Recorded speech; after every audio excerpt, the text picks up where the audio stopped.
We've got point E at 0, 0. Whoops. Here we go. Point E at 0, 0. We hike to a point 3, 3. And then make a 90-degree turn to the point 6, 0.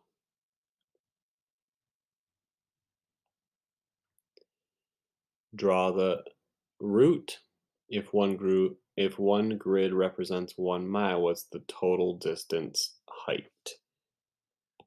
Well, think about the Pythagorean theorem here, which is c squared equals a squared plus b squared, where c is the hypotenuse. Now, this could be a right triangle, a 3 by 3 right triangle, where EW is the hypotenuse.